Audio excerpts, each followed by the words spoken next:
True Crime Brewery contains disturbing content related to real-life crimes. Medical information is opinion based on facts of a crime and should not be interpreted as medical advice or treatment. Listener discretion is advised.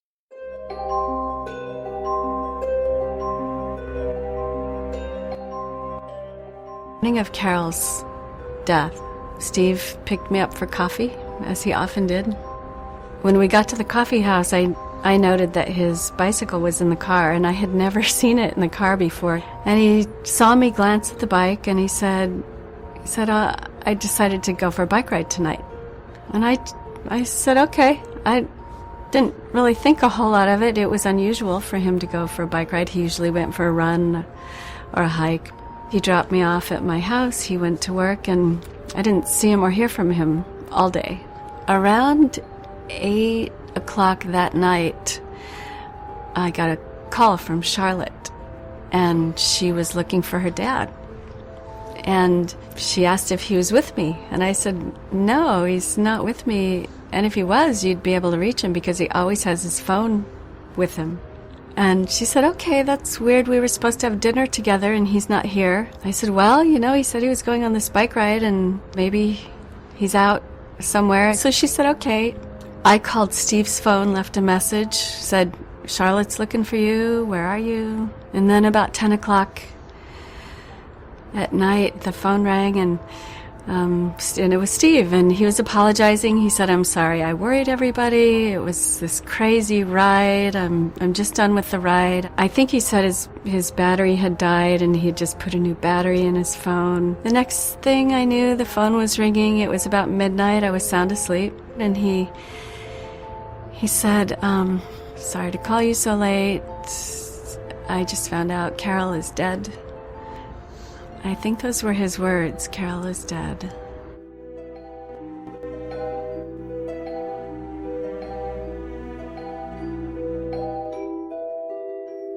Welcome to True Crime Brewery. I'm Jill.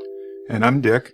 Now, before we begin, I want to give you a reminder about our Design a True Crime Brewery t-shirt contest. We're looking for a cool new t-shirt design from one of our listeners, and, best of all, there's a $250 first prize. You can send your entry to us in an Instagram, Twitter, or Facebook message, or in an email to truecrimebrewery@tiegrabber.com. What we need from you is a design that shows the heart of what True Crime Brewery is in a catchy design that looks good on a t-shirt.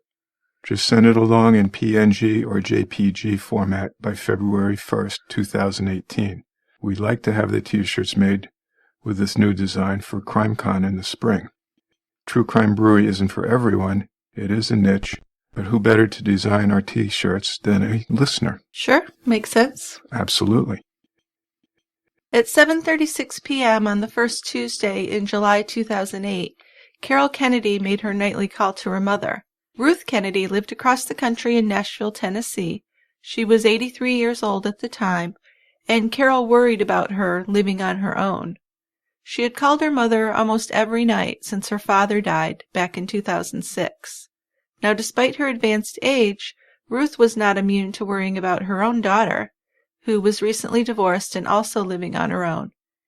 Carol reassured Ruth that she had locked the doors and she was in for the night. It was 7:59 p.m. when Ruth heard her daughter say two last words, "Oh no." The tone of the words was surprise, not fear, and then there was no sound at all. She didn't hear the phone drop or any voices. Now the line was dead. This episode of True Crime Brewery, An Inconvenient Woman, is the story of an apparently loving and long-lasting relationship. When one person ended up brutally beaten to death, the other would be the primary suspect. We have no way of knowing what happens behind closed doors within a marriage. When a marriage ends in a violent murder, some of their secrets come to light, while others remain in the shadows.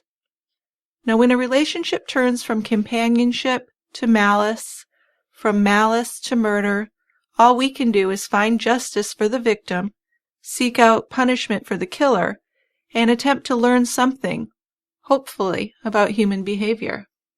Now, before we get started, Dick has a great beer review for us. I've got a nice Arizona beer called Lost Highway Black IPA, which is brewed by Mother Road Brewery in Flagstaff. So this is one we haven't tried in our series of podcasts here. This is an American Black IPA, also called an American Black Ale, also called a Cascadian Dark Ale. So basically it's an IPA with more roasted malt. So it tends to have a dark brown to black color. There's a light to moderate roasted malt character to these beers, and they tend to be hoppy because they are IPAs after all. So this particular one is a dark brown color with a small off-white head. Definitely has that roasted malt aroma, as well as some piney hops, pine tree hops. Not my favorite. Mine either.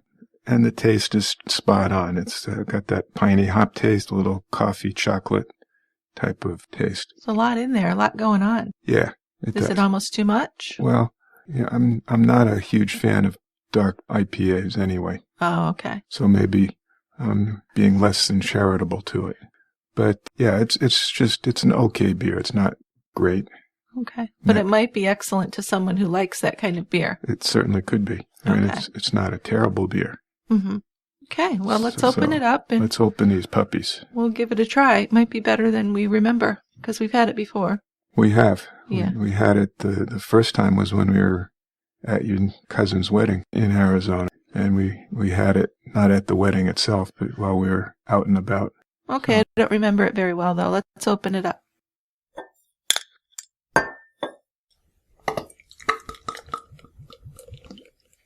Okay, Dick, let's head on down to the quiet end, which is looking very inviting this evening. It certainly is. You know, it's finally turned more cold and fall, wintry like, which is always a good time of year for me, because that means there's more of those darker, heavier beers, more of the barley wines, the stouts, the barrel-aged beers, which I truly love. Yeah, and then for me, sometimes I like to indulge in some wintry, hot toddy type drinks, like a peppermint martini or a nice hot Kahlua and coffee type drink. Those are always good. Yeah. It's time to put on your big warm sweater and settle down for a nice discussion. Let's do it. Okay. Carol Kennedy and Steve DeMacher were the last people expected to end up either dead or in prison. They both came from stable backgrounds, and they both had the potential and the motivation to be very successful. Now, Steve was born in Rochester, New York in 1954. He is the first of Dr. John and Janice DeMacher's 9 children. Big family. Big family. Steve and his siblings would all grow up to be successful and accomplish great things. They had very good role models in their parents. John was a physician, he was a radiologist, and Jan, the mother, had a doctorate in education. Now, in 1990, Jan returned to school and earned a master's in divinity. Yeah, she became a minister. A minister. Yep. So there was some religion there in the family, obviously. Sounds like. Now, Steve attended a private boarding school, and in 1972 went off to Prescott College, which was a small liberal arts college in Arizona. So that's a pretty big move. He grew up in the Rochester, New York area, moves across country to college. Yeah, it was. Wow. But you'll see that they moved around quite a bit. They did. Yeah. Now, in college, Steve was enjoying the free love era of the 70s. Women could take the pill. There was a bit of a social revolution going on. Now, Steve himself was a tall, good-looking boy, very charming, so he had no shortage of hookups. No, that's for sure. He was fairly prolific in that. Yes, from what we've heard. Yes, and it seems that he continued that pattern after his marriage. Yeah, I don't think marriage slowed him down that much. No. So after finishing college, he moved back east, ended up in Vermont with his girlfriend. While he worked as a patrolman at a resort in Stowe, and his girlfriend was a photographer there. Mm-hmm. Now, Carol, she was also born in 1954. Her father, Alvin, was a postal worker, and her mother, Ruth, was a secretary. She was raised in Nashville with her older brother, John. So, pretty different background there. She only has one sibling, and she's down south. Right. And these are more middle-class people. Yeah. So Carol went by her middle name from the time she was in elementary school. Her first name was actually Virginia, and she didn't like that. The family attended church together, and they spent holidays down on the Gulf Coast. Carol became a very high achiever in school, and she worked on the school paper. And then when she was 15, she was selected as the city's representative in the Miss Ingenue contest, which was kind of like a beauty contest, but It focused more on accomplishments and intelligence, so it wasn't too bad. Okay. So after graduation, Carol went to Peabody College and got her degree in education. She lived at home while attending the classes and soon became engaged to a young man named Tom. Now Ruth, her mom, tried to talk her out of it, of course. She had just started college, and her mom wanted her to get her education. Tom and his family were nice people, but Carol was just too young to be married. So Carol was bartending at the time at a fancy restaurant. Her friend and coworker Debbie was engaged to one of Tom's friends, and the four of them were hanging out together as a small group. Now the marriage between Carol and Tom only lasted about a year and a half, and then they broke up and Tom moved away. Now her friend Debbie divorced too 4 years later. And so neither of these were long-term relationships, were they? Didn't turn out to be, no. No. So after the divorce, Carol spent a year in Massachusetts, where she learned carpentry, gardening, and some other crafts. So she's really branching out into things. She moved back to Nashville in 1981 after having taught school for a while in Richmond. So Debbie and Carol became roommates in Nashville, and Carol became a yoga instructor. So she's really trying her hand at a bunch of different things. Yeah, kind of an amazing person. Elementary school teacher, out. yoga, carpenter, gardener. Yep. Very good artist. Multifaceted human being. Very much so. So she went on a trip once to New York, and there she met Steve DeMacher, and she fell madly in love with him. She loved the outdoors. Steve was spiritual and intelligent, and a doctoral candidate at the University of Rochester. Now, they seemed to be pretty compatible. Yeah, Carol went on a trip to Mexico with Steve, and when she came back, she told Debbie that she had found her soulmate. Steve was the person that she meant to spend her life with. Now, when he came down to Nashville to visit, Debbie agreed. She thought Steve was great. Now, while Carol and Debbie were at work, he was this nurturing, supportive guy. So he's handsome, he's charming, he's home making dinner for them. Super loving toward Carol, from what she saw. Well, we better marry that guy. Yeah. Also, he's working on a PhD, and he volunteers for Outward Bound, so he really does seem like the ideal man. He certainly does. I mean, plus not only is Carol head over heels with him, but her roommate, Debbie, who's, I guess, her best friend. Sure, I would think. Liked him, too, so he's passed muster pretty well, hasn't he? That's right, yep. So within a few months, Carol moved to New York to live with Steve and to begin graduate school. They lived together for a while, and then they got engaged. Now, Carol's parents visited New York before the wedding to meet Steve and his family. They hadn't met him yet. Carol's parents were a little bit intimidated by Steve's family, but they were all friendly with each other. The wedding took place in October 1982 at Steve's parents' house, and Carol kept her maiden name. They wrote their own vows, and they pledged that they would live their lives in ways to make a difference for others. Yeah, it's a beautiful thing. Now, Carol earned her master's degree in 1983 as the couple lived in a guest house on Steve's parents' property, because they're fairly well-to-do. Now, Carol built a garden on the property and helped out with Steve's younger siblings, and easily became a member of the family. After finishing grad school, Steve got his first real job at Patagonia, the outdoor clothing company, out in Ventura, California. His title was personnel coordinator, and he worked there for a little over a year, running outdoor programs for the employees. Now, Carol had a job at this time as a counselor at the local hospital. She also volunteered at a shelter for battered women. According to a friend who worked with Steve, he may have been let go from Patagonia because of an affair he was having with a female employee. And as we're going to see down the road, that was probably what happened. It was very likely to have occurred. Yeah, I wouldn't doubt it. So they leave California, and Steve and Carol move to a small town in Vermont. These people do a lot of traveling, don't they? Early on, then they kind of settle in as they get older. But yeah, they were around. They were around the country. Yep. So they borrowed some money from Carol's parents. They built a nice little A-frame house. Carol taught psychology classes at the community college, and in 1987 she got a job as a psychology counselor at Middlebury College. Their first daughter, Katie, was born in 1988. She gave birth at home with a midwife. Then a few months later, they moved across the country to Prescott, Arizona. Steve was going to work as a sociology professor at Prescott College. And this, after all, is his alma mater. Yeah, yeah. So back to the early days again. Right. Well, Carol, Steve, and Katie were the picture of a happy family, but the marriage was already in trouble. A few days before their daughter Charlotte was born, Carol called her friend Debbie, sobbing. Carol had learned that her midwife was sleeping with Steve, and this is just as Carol was preparing to deliver their second daughter. That's just flabbergasting. I mean, it's awful, isn't it? Holy cow. Yeah. You're going to deliver a baby. You got this midwife who you really have to have a good rapport with. I would hope so, yeah. For the delivery. And she's sleeping with your husband. It's such a huge break of trust by the midwife and the husband. Yeah.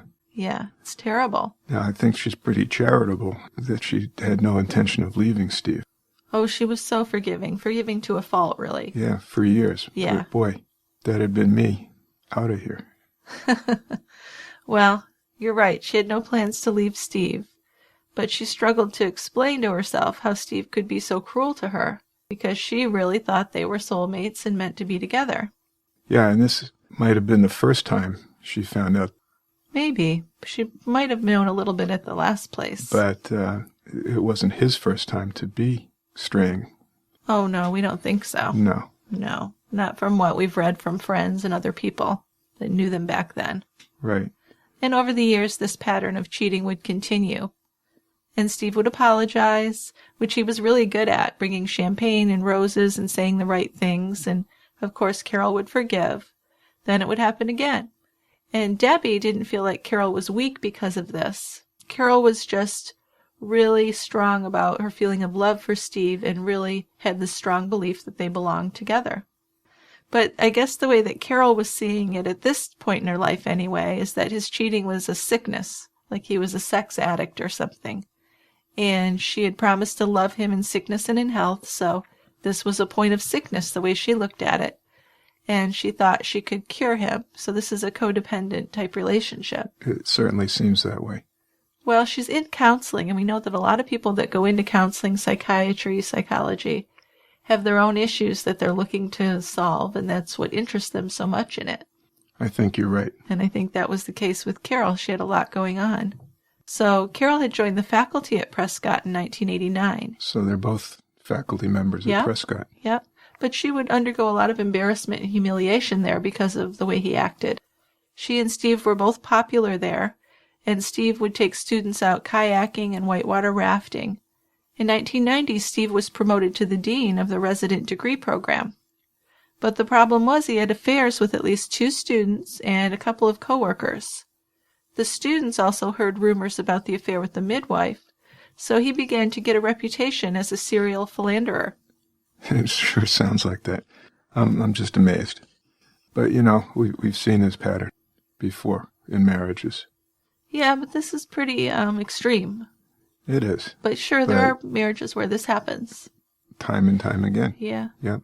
Well, I would think after the first time you get forgiven, it's probably easier to forgive again. I think the first time would be the biggest blow. And once you've forgiven that one, it kind of gets easier to let it slide. I suppose. So the midwife was interviewed by detectives years later, and she told the investigators that her affair with Steve had begun when she and her husband at that time were having problems. Well, what else are you going to say? Yeah, I know. And that's just a self-serving pile of shit. Well, I don't always blame the other woman that much, but in this circumstance where she's her midwife, I totally blame her just as much as Steve. Yeah. Because she was in a position where Carol had put her trust in her to such a high degree. I know. This was a terrible thing for her to do, and that's really terrible. Yeah. Yeah. And then you have to come up with this excuse, well, I was having marital problems at the time. Yeah, that Give doesn't... me a break. Well, that doesn't help at all. No. I don't care. So the midwife also said that Steve had asked her to marry him, but she said no because she knew he would always have Carol in his life. So here we are back at the soulmates again. Right. And the thing is that I think Steve said that to a few different women as time goes on here. And I don't know if this was just part of his charming, luring them in. I don't know if he actually meant that he would marry another woman. Who knows? Because he was a big liar. He so manipulative. Was. Very. Yeah. Steve's job as dean lasted a little over 5 years, but his popularity was decreasing as the news about his cheating became more widespread in the community. Actually, he would flirt with any female he worked with, and many people didn't like that. Sexual harassment complaints were filed against him as well, And Steve would call the women bitchy and crazy. Yeah. Well, of course they are, because who can resist my charm? Right. There must be something wrong with these women. So this is highly topical. Isn't it? This is like 25 years ago. Right. Now we have all these sexual assault things coming to light. And it seems like Steve was this kind of guy where he probably was hitting on a lot of women. Yes. So if this were more of a contemporary tale, there would be lots of complaints lodged against him. Yes, and they might have actually gone to court. He might have actually been in trouble. I'm sure he would have been. Yeah. He wouldn't have been able to call the women bitchy and crazy. Well, I mean, that certainly isn't flattering to him to do that. That doesn't help the situation in my eyes. No. No. So in 1992, Carol and Steve bought land in Williamson Valley in order to build a house. So where's Williamson Valley? In Prescott. Oh, okay. Or around Prescott. So this is where they built the house that she was killed in. Right. Okay. They built a nice little 4-bedroom house. They had a guest house outside, a lot of land. I think they had horses. Yeah, it wasn't really a little house. It was quite a nice place, yeah. So they finished the house and moved into this nice big 4-bedroom place. And Carol would sometimes bring her 2 little daughters to campus with her. They were creative children who were being raised in almost a hippie-like environment. The whole family enjoyed the outdoors together, and they went hiking and biking and swimming and all sorts of things. Yes, I mean, they look like a good-looking, healthy, outgoing family in the pictures. But in 1995, Steve decided to make a really big change. He entered a stockbroker training program with a friend, and he took a job in finance. When he immediately undercut his friend to gain clients, his friend saw this whole new side of Steve. Now, over the years, people had said terrible things about Steve, but this friend had been defending him. But now he felt like he saw what they had been talking about. He decided that Steve was very narcissistic and power-hungry, and not a good friend to him in any way. No, and this was basically his best friend. Yeah, they'd gone into the program together. Yeah, they'd known each other for years and were really good friends. And Steve basically cheated him out of more than $1 million in commissions. He did. Just undercut him very sneakily. There goes that friendship. Yes. Over this time, Steve is beginning to be more interested in material things. Because he's making pretty good money. He's making way more money than he ever did as a college professor or dean. Oh, sure. I mean, that was a small liberal arts college. I'm sure he wasn't making much. No. Now he's making a lot of money. He's making upwards of $500,000 a year. Mm-hmm. Great stuff. Well, I don't know how great it is, but it's a lot of money. Yeah. That's what he needed. What he wanted. So his relationships from Prescott College ended as he became more materialistic. And Carol also ended up leaving her job at Prescott, although we don't know what the reason for her leaving is. We don't. There was speculation by various friends of theirs that she was just embarrassed by Steve. Well, that's a credible reason to me. Because first he's having these affairs. Now he's not only a cheating husband, but he's just kind of an overall dick to people. Where's that young Steve who is so nurturing and kind and cooking dinner and cleaning the apartment and stuff? Right. He's not there. He's not there. He's become very selfish and focused on different things, which we know Carol was not focused on that kind of stuff. She was very earthy, loving. She wasn't really that into material things. So they're kind of growing apart, I would also think. It certainly seems to be. So Carol and Steve, they stayed in a friend's condo in Phoenix sometimes. And when Steve was in Phoenix for work, his assistant Barb stayed with him. Now after a while, it seemed obvious that Steve and Barb were having an affair. Some evenings, Steve would disappear for hours and come home with an excuse that just wasn't believable. Over the course of the marriage, Carol's mood changed with the state of the marriage, according to her close friends. Now, when Carol added up the affairs she knew of, she came up with 14 women that she knew Steve had slept with. And that's probably the tip of the iceberg. I'm thinking if that's 50%, that's generous. Exactly. Now, no one ever claimed to see Steve become violent with Carol. But Steve told a babysitter and her husband a story about beating a cat to death with a kayak paddle. And he laughed about this. Isn't that awful? Yeah. And this is just a little kitty that would get in their house.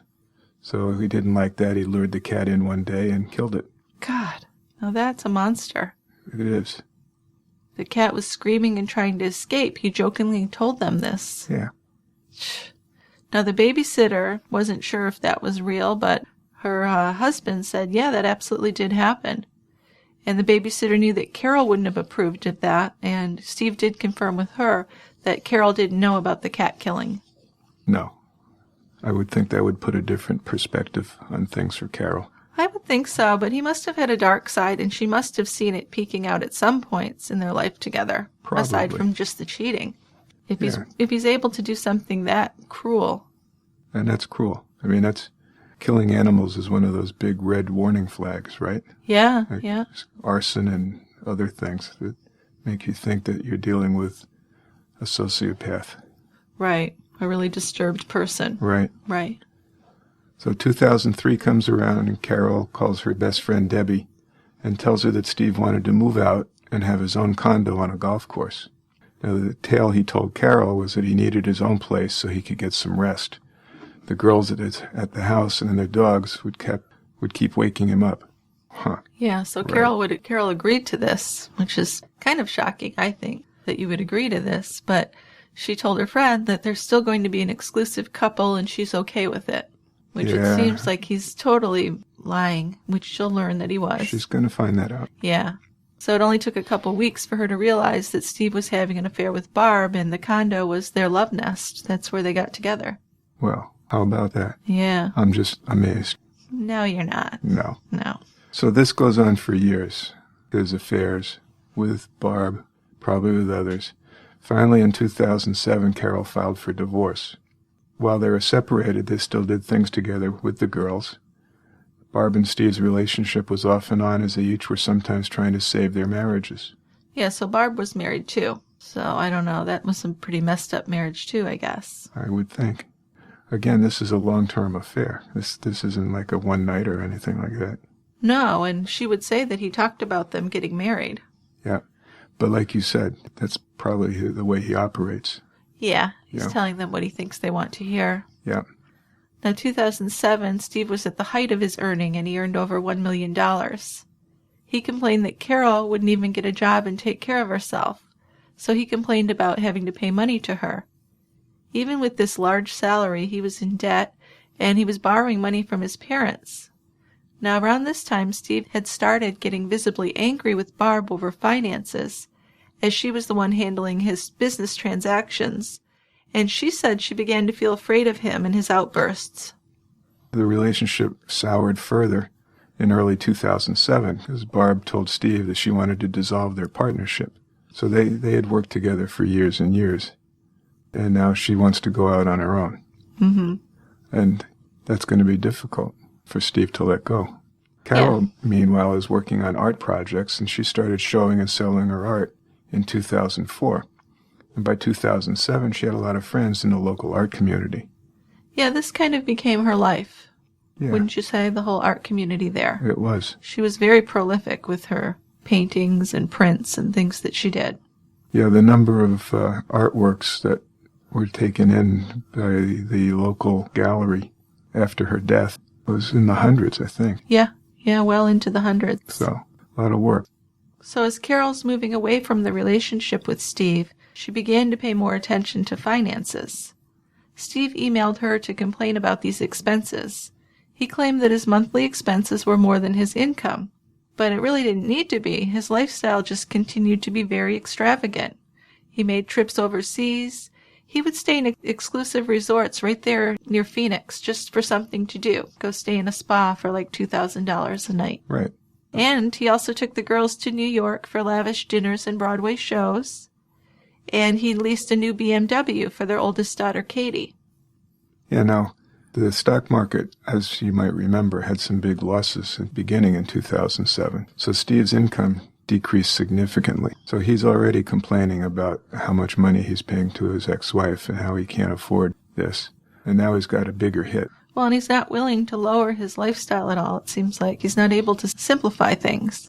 And Carol, meanwhile, is making like $24,000 a year. And she's having trouble making ends meet because she's got this big house. Right. Which he's supposed to be paying for the house. Right, but he's not. His spending kept him with a lot of debt. So Steve ended up borrowing $40,000 from his parents to pay bills and complained at that time that he had to pay $700 a month to Carol in temporary support. Which is really very little. It's a deal, isn't it? That is a bargain. Now, in May of 2008, Carol emailed her closest friends asking them to think of her that Wednesday and Thursday because she expected to be in court over her divorce settlement. After the trial was over, she sent them an update. She described a feeling of success from having the strength to finally say no to Steve. Steve had made a compromise he wasn't willing to before. And he got Carol to agree to pay child support while Charlotte was living with him. As part of the settlement, Carol would get Steve's 401k payout of $197,000, but the problem is that most of that would go to taxes and this enormous credit card debt that she had to share with him in the divorce. Right. I mean, he owed $70,000 or something, I read. Yeah, at least. Just on credit cards. Right. Plus he's borrowing from his parents, which, I mean, most people don't borrow from their parents unless they're in dire straits. Isn't that the truth? So, Carol wouldn't be able to keep that house, obviously. That upset her. Yes, she loved that house, and she designed the house. Yeah. So June 18th, Carol visited her friend Linda Harrison with a box of clothing to sell at Linda's resale shop. So this is how hard up she is while he's spending all this money. She's selling clothes. Yeah. She's depressed, she's crying, telling Linda that she was worried about her finances and was heartbroken that her youngest daughter Charlotte had chosen to live with Steve. Yeah, do you remember reading how bitchy that daughter was to her? She wasn't very nice to her mom. We read a couple letters that Charlotte had written to her mom. Yeah. Basically blaming her that she might not be able to afford to go to an Ivy League college. I can't go to the school I want to go to, and it's your fault. Seemed very spoiled, I thought. It rubbed me the wrong way. And it really hurt Carol's feelings, obviously. Definitely. Now, she tried staying close with her daughters, and she did, but sometimes that meant that she also had to stay close to Steve. So, tough road. Well, Steve manipulates women, and his daughters are no exception to this. Right, that's what he was doing. So, in June, she met Steve and the girls at the airport because Katie was going off to study abroad in South Africa. Carol confided to another friend, Jim Knapp, that Steve was trying to get back together, even though they had just settled their divorce. He'd shown up at the house uninvited and asked her to meet him for coffee. Jim was living in the guest house out back. Yeah, he was a laid-back guy who'd been diagnosed with cancer, and he was also going through a divorce. Now, Carol had known him for years, and they were supporting each other through their divorces. Sometimes they would talk over a glass of wine in the evenings, and Carol said she felt safer having a man living on the property, because it was quite isolated. It certainly was.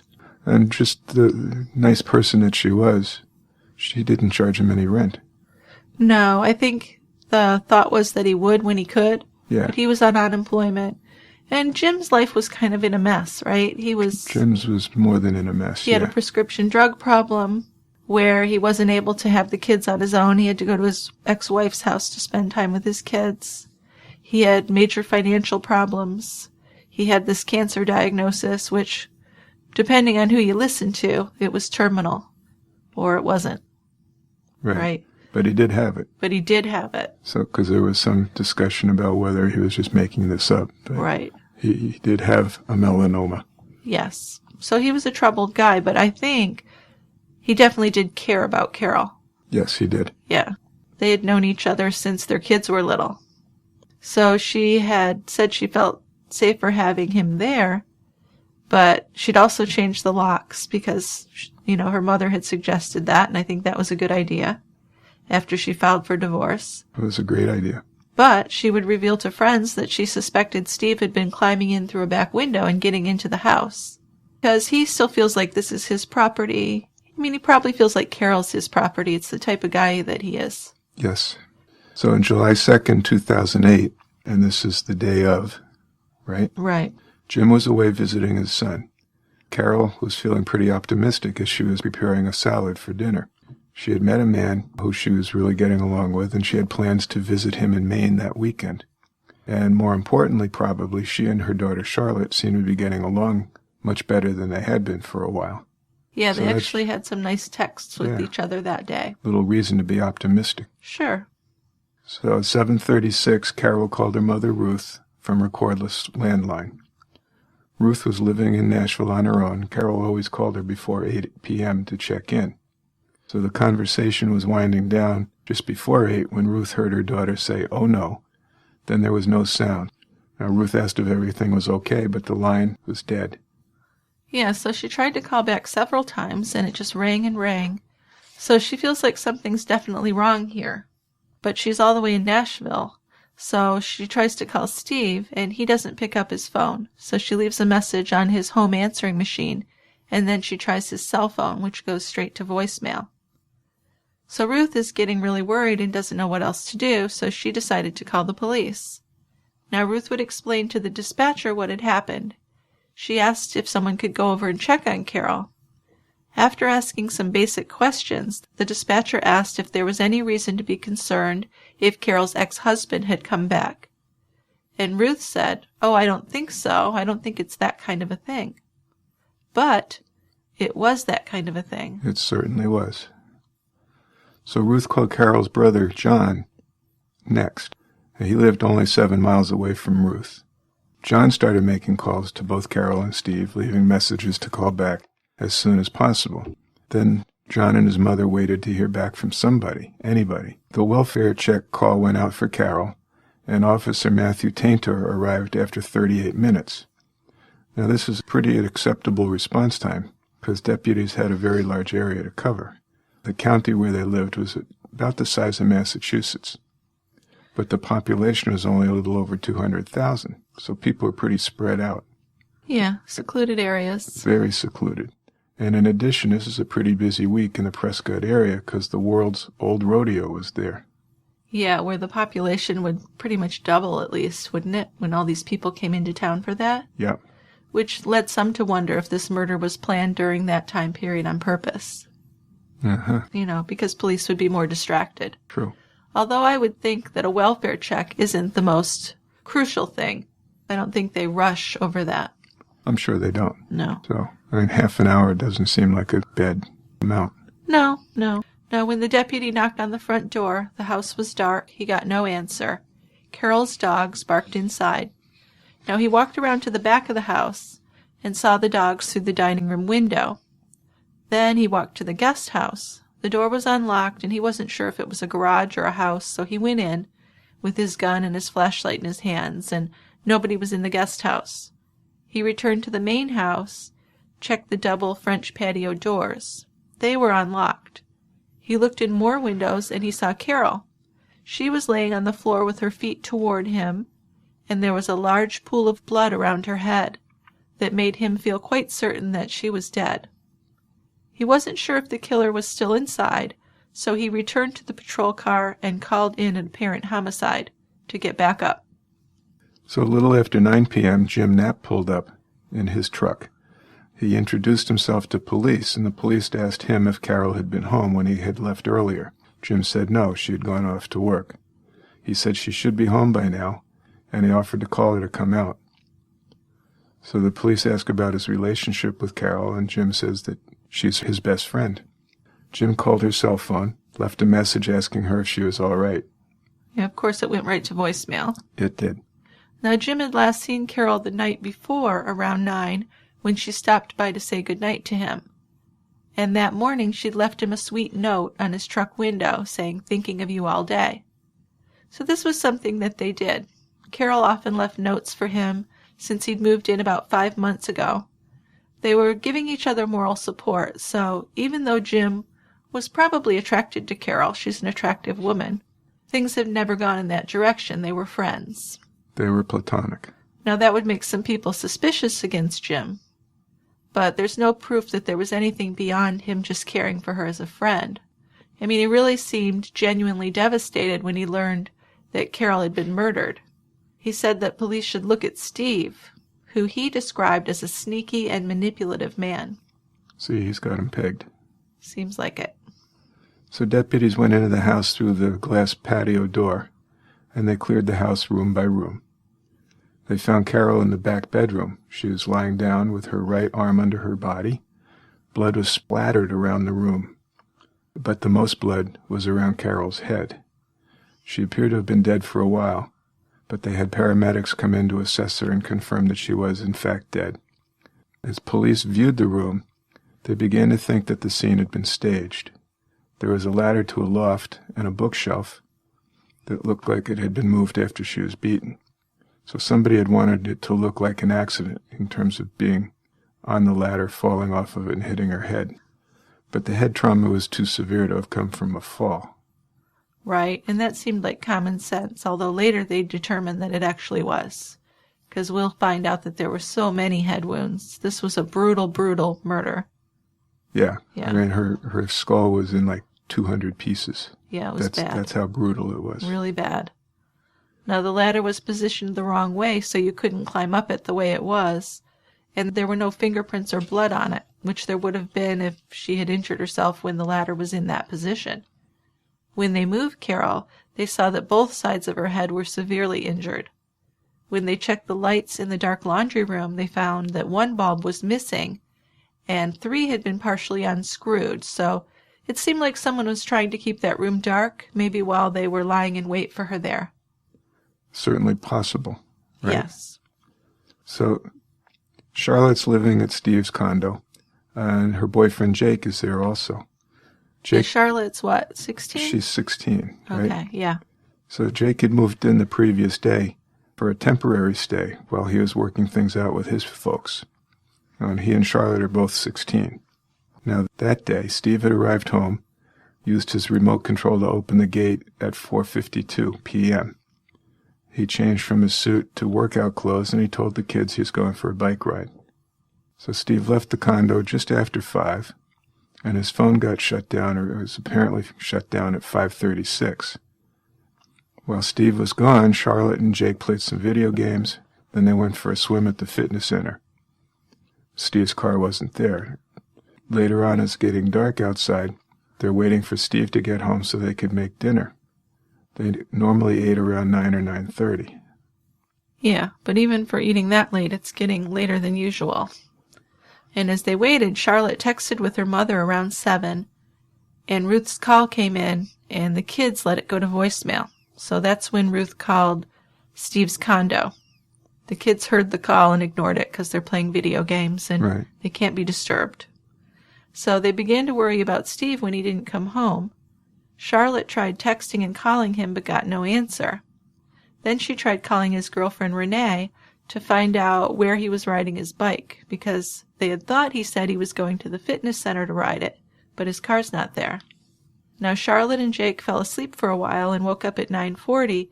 Then they're really worried because Steve still wasn't back. Still not there.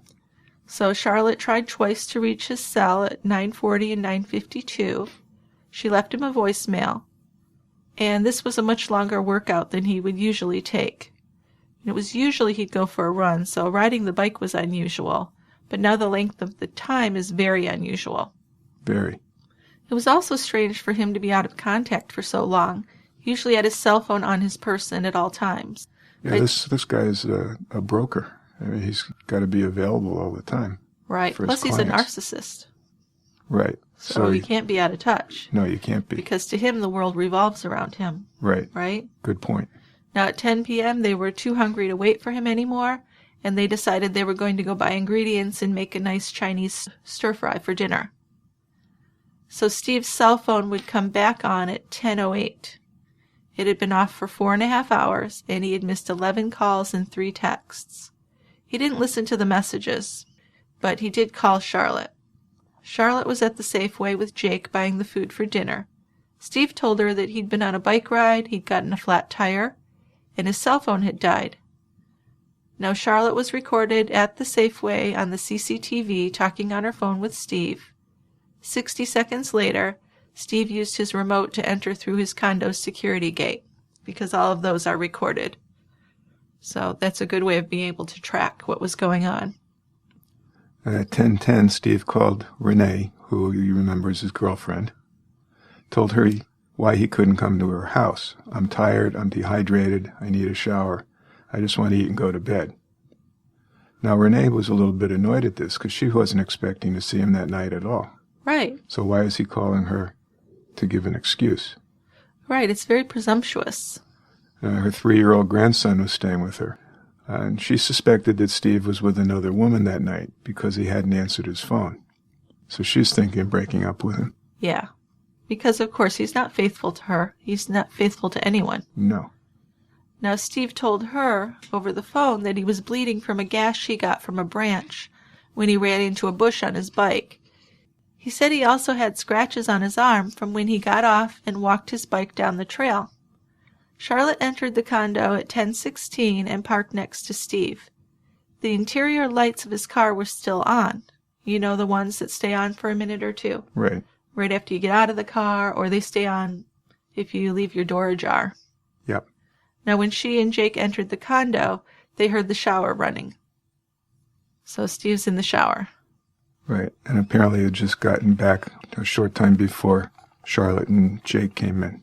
If you believe the car lights, he probably had just run in like a minute right before them. Yep. Now, John, who is Carol's brother, he finally reaches Steve on his cell phone around 10:30. Now, he tells him about Ruth's concerns and her call with Carol. Steve interrupts him and says, I'm just returning from a bike ride. I'm dripping wet. And John asked him if he could drive by Carol's house and check on her, but Steve refused. He said Carol might have a date over, and he didn't feel comfortable invading her privacy. So Steve got off the phone with John after that and sent a text to Carol's cell. Then he left a voicemail. In both messages, he told her that her mother and brother were worried and to please call your mom. Yes, so at this time, Charlotte's cooking dinner in the condo. And Steve asked if they had anything that needed to be put in the wash. He started a small load of laundry. It was his workout clothes. Then the three of them sat down to eat. During dinner, they made some small talk, and then Steve asked Charlotte, when have you last heard from your mom? Now, Charlotte said they had texted earlier in the evening, and that was around 7. Steve told her about the call from John and Carol's phone suddenly going dead while she was on the phone with Ruth. So this worries Charlotte, and she texted Carol at 10:48, saying, are you okay? I'm worried about you. She then tried calling her cell and house phone, but got no answer. Maybe Carol had fallen asleep, she thought, but the house phone ringer was set very high, and Carol usually answered it if she was home, even if she was asleep. So Steve told Charlotte that he got a call from someone at work, telling him that he hadn't logged off of his office computer, so he needed to run back there and log off. Also, he'd remembered something he had left at work that he needed to pick up. So he left, and he returned soon after. His security code for the condo gate was used 3 times between 11 p.m. and midnight, at 11:04, 11:21, and 11:51. Now, Jake and Charlotte played video games as Steve made phone calls and moved back and forth between the living room and his bedroom, and he seemed more restless than was usual for him. Charlotte began to get more worried about Carol when she didn't get a call or text from her. She and Jake called emergency rooms and asked if Carol or Jim had been there. Charlotte decided that someone should go to Carol's house to check on her, but Steve said he wasn't comfortable going there because of the recent divorce, and everything was probably fine. He didn't want to overstep. Now he decided that Charlotte should go with Jake, but she should call him when she was about a half a mile away from the house, so he could be on the phone with her as she arrived at the house. If the house was dark or if an unknown car was there, she shouldn't go in. Then they would decide what they were going to do next. So Charlotte agrees to do what Steve had told her, but Jake, as a good boyfriend, was worried that Charlotte would run in if she thought something was wrong at Carol's house. So he and Charlotte are leaving the condo. Jake heard Steve leaving another message for Carol, and he said, people are really worried. If you're on a date or whatever, that's okay. We don't want to intrude, but you're not answering anybody's calls. I'm sure everything is fine, but if you could text us and let us know you're okay, that would be great. I think Mom and John are worried and waiting to hear from you, so please call somebody. Goodbye. Yeah, now John Kennedy got a call from Steve around 11:30 p.m., which was 1:30 a.m. Nashville time, just minutes after Charlotte and Jake left his condo. He asked John if he'd heard anything, and John said no. He and Ruth had called the sheriff's office again to check in, but they were told that they were busy. Now Charlotte continued calling Carol as they headed to her house. Once they reached her street, she called Steve and described what she saw. There were red and blue lights everywhere in the darkness outside of Carol's house. And Charlotte said, "I see flashing lights." And Steve said, "Oh no." Oh no is what a lot of kids say about math, and it doesn't have to be that way. How's your child doing in math? Whether they need to get caught up or want to get ahead, Mathnasium is there to help. Mathnasium is the leading math-only learning center where caring, qualified instructors help kids master the math skills they need to build confidence at school, improve test scores, open options for their future, and change their lives forever. Make tears and homework battles a thing of the past, because at Mathnasium, they don't just help kids understand math, they help kids enjoy math. Your child's learning journey can start today, and this journey can take you to the stars. One of our children works for a company that builds spaceships. How cool is that? Now, her love of math made all that possible. So why delay such an important decision? Visit mathnasium.com/offers/brewery to learn more about their program and to download the ebook every parent needs, Helping Children Excel at Math. That's mathnasium.com/offers/brewery. So now that math is spoken for, let's talk about holiday gift giving. Every year, millions of people receive one of the least liked gifts of all time, underwear. We still give it to our family and our loved ones, and they just don't want it. But maybe it's not the underwear that's the problem. It's the kind of underwear. Let me tell you about MeUndies, the only underwear that makes for an amazing gift. Putting on my MeUndies in the morning makes me feel confident, even powerful, like, hey, I can take on the world. Guys want underwear to be comfortable. Now, MeUndies has a soft, flexible waistband, which is 3 times softer than cotton, and they're made of natural, sustainably sourced fiber. More importantly, they have just the right support without pinching in the wrong places. So MeUndies has really made underwear the perfect gift that everyone is going to love to get. It's a goddamn holiday miracle, for crying out loud. So this year, don't give just any underwear, give MeUndies. This holiday season, to get your exclusive 20% off the softest underwear and socks you'll ever wear, free shipping, and a 100% satisfaction guarantee, go to MeUndies.com/brewery. That's MeUndies.com/brewery. Your family's heinies will thank you. Okay, back to the crime scene. There were yellow crime scene tapes cordoning off the driveway. Several sheriff's cruisers were in the street. There's obviously something wrong here. Detectives were standing in the street talking, with one of them held up a hand to Charlotte's approaching car. Charlotte told him that she was worried about her mom, and she was told that Carol was dead. So Charlotte is obviously devastated. So I wonder if they just did it that abruptly while she was in her car. It sounds like it. It does a little bit. How do you tell a kid that? Wouldn't you just say, well, something's happened, where's your dad? And kind of try and do things in a nicer way? I think so. And I'm not sure it happened exactly that way. No. But she was definitely told that her mom was dead. Right. Which, there's no getting around her learning that, but it just seems the way they present it to her was a bit harsh, more harsh than it had to be. Now, Jake was with her, and he took her phone, because she's on the phone with Steve still, and he tells Steve what the detective had said. Jake said he heard some heavy breathing and some sounds like Steve may have been crying. He handed the phone to the detective. The detective had been speaking to Jim Knapp, and he was about to call Steve anyway. Now, Steve asked if Charlotte had seen her mother's body, and he had said no. And Steve said, well, I'm coming out here to be with her. Right. So he then calls his girlfriend, Renee, talks to her for about 5 minutes. Carol's dead. Charlotte's out there, and I need to go out there. Will you go with me? Now, Renee still has her grandson there, so she couldn't go. Do you find it odd that he called her to go with him? Yeah. Why would you do that? I don't know. I don't either. I guess if this is his latest love of his life, he would feel like she'd be able to help support him. I could see that. If I'm charitable.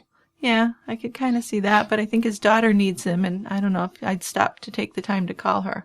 Well, we wouldn't. It's a minor thing, who knows? Anyway, John Kennedy, Carol's brother, got a call from Steve at around 12:11 a.m., so it's after 2 a.m. in Nashville, and it sounded to him like Steve was outside walking on gravel. His tone was very flat, and he seemed emotionless to John. "John, you need to tell your mom that Carol is gone," Steve told him. John tried to get more information and was told that Carol had apparently suffered a fall and died. Now, does he know this? I mean, Steve, does he know that she apparently fell? Did somebody investigating say that? Not that I know of. Or did he let that slip? He might have let it slip. Good point.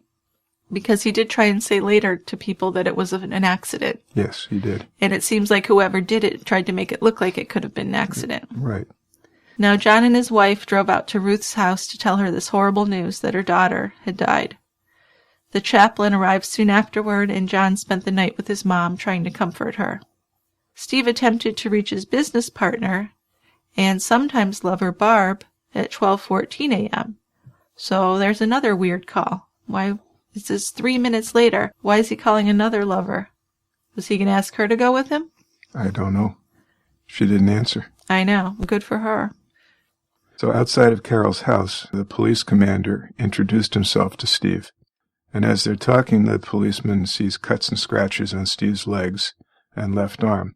He had 2 thin horizontal scratches that were parallel, and they were above his left knee. Scratches and cuts on his forearm were deep but narrow gashes. The police commander, Masher, explained that the medical examiner would be there in the morning to examine Carol's body. So right then and there, Steve asked Masher if he was a suspect. This was a little unusual, as the cause of death hadn't even been determined. Well, right. Apparently he thought it was an accident, or that was a possibility anyway. Right. That's what he was broadcasting. Right, right. So Steve said that he hadn't been inside the house in about 6 months. The police asked him to come to the police station for an interview, and they wanted to look at his phone texts and voicemails. Yeah, throughout his interview, Steve's story about his cell phone changed, so that's always a bad sign. Don't change your story. No. Even if it's a dumb story, stick with it, right? Right. There wasn't a good signal where he was riding his bike. His phone battery had died, and he didn't remember he had a spare battery until he got back to town. Then the third story, he didn't get a chance to change the battery until after 10 p.m. Yeah, because he's got to keep changing it now to fit the timeline. Yes. Now, Steve said he drove to the top of a hill near Granite Mountain to ride on a trail near where he and Carol had once owned property. He said he parked near there and rode down the trail. He didn't see anyone else on the trail who could vouch for his whereabouts. The area he was describing was only about a mile from Carol's house, and it was about a 25-minute drive from his condo, so that's going to perk up the officer's ears right there. Isn't it? Yeah. So Steve said he started his bike ride around 6:30 and thought he got back to his car around 9. He had to break down the bike to fit it in his car. Then he had driven back to town before he realized he had a spare battery for the phone. See, this just doesn't sound plausible.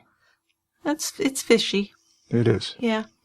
Detectives told Steve that they initially thought Carol might have accidentally fallen and hit her head, but other evidence now told them that she had been murdered. Steve says he's happy to give DNA samples. Yeah, a detective told Steve what Jake had said, that Steve had mentioned going riding on a trail around the fitness center. But Steve said that was wrong, and he again went over the route that he had rode. During a break in questioning, Steve called his divorce attorney, who referred him to a criminal defense attorney named John Sears. Investigators questioned Jake and Charlotte till around 5 a.m. Then Renee came and picked them up and took them to her house. They stayed with Renee that day as police did a thorough search of Steve's condo. Now, interviews with neighbors 3 doors down from Carol found a witness who had heard Carol coughing that night and a male voice that they didn't recognize. There was a rainstorm the day before Carol's murder, and this helped detectives to differentiate old bike tire and foot tracks from the ones left after the rainstorm. So they found bike tracks and shoe prints side by side for about 100 yards, and then they stopped at a bush. From there, the shoe prints continued to Carol's backyard, where you could see into her house. The prints crossed over a barbed wire fence at the back of Carol's property and onto her back patio. The prints left by the same path back to where the bike tracks stopped. So detectives believe that the bushes and barbed wire could have caused the cuts on Steve's legs. Right. So he's walking his bike up this path. Right. He drops the bike off, continues without it, climbs over the fence into her backyard, then returns, retraces his steps, picks up the bike. That's and what off they're he goes. thinking. That's what the tracks are telling that story. That's So what it looks like. that right? doesn't match Steve's story, though. No, it doesn't. As detectives learned, it was only a few hundred yards between the trailhead and the rear of Carol's house. They thought that whoever made those bike and shoe tracks must have known the area well enough to know this shortcut to the back. One would think, right? Yeah. Now his bike tracks turned out to be a match to the bike tracks behind the house. The brand and the pattern were common, though, so they didn't give you any absolute evidence. But the shoes weren't as common. The shoe tracks matched shoes that Steve had purchased several months before, but they were gone. They weren't found on the condo search. No, they weren't. Now, John Farmer, who was one of his co-workers, this is the guy that Steve said had called him that night to come back to the office and log off his computer. He said he'd never called Steve. So he's caught in a lie there. There's another lie, and this was easily confirmed with Steve's phone records. So investigators checked the office, and they found that Steve's computer had been logged off. John Farmer said he didn't go in and look at Steve's computer because it wasn't his concern. Even if he had, the computer would have been a blank screen, whether Steve was logged on or off. So there's a big lie from Steve. Yeah, so this guy wouldn't have done that, is what he's saying. He wouldn't have done that. He wouldn't have even noticed whether it was he had logged on or logged off. Right, right. So, Absolutely. liar. So police learned that Steve had actually logged off the computer that day at 4:38 p.m. when he'd left for the day. So he hadn't gone back and done anything there. No. Well, there was some suspicion anyway, because he had three entry times. Yeah, to at the his condo. So what was he doing? So, I mean, if all it was going out to the office and coming back, there shouldn't have been 3. So that leads us to believe he didn't go to the office. He was outside doing something with the car. He was doing something. Yeah. Now, in Steve's garage, police took photos of a set of golf clubs, and there was a head cover there for a Callaway Steelhead 3 7-wood, which sat on a shelf on a rolling unit.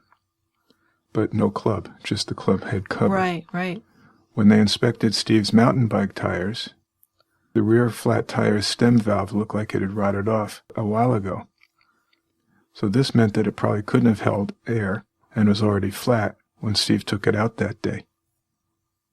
Yeah, Well, so... This is sounding bleak for our boy Steve. Right. Tell us a little bit about Carol's autopsy. I mean, we don't have to get into gruesome details, but we need to have some idea of her injuries. Horrific injuries. So she was struck at least 10 times with a blunt force object, and 7 or more times on her head. She had appeared to be defensive contusions on her right hand and forearm.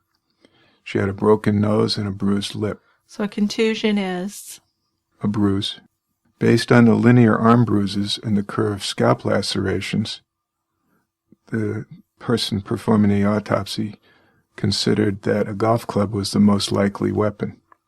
The club's rod-like shaft and contoured head could cause the injuries, and the club's head was dense enough to have the force and momentum to cause her deep skull fractures.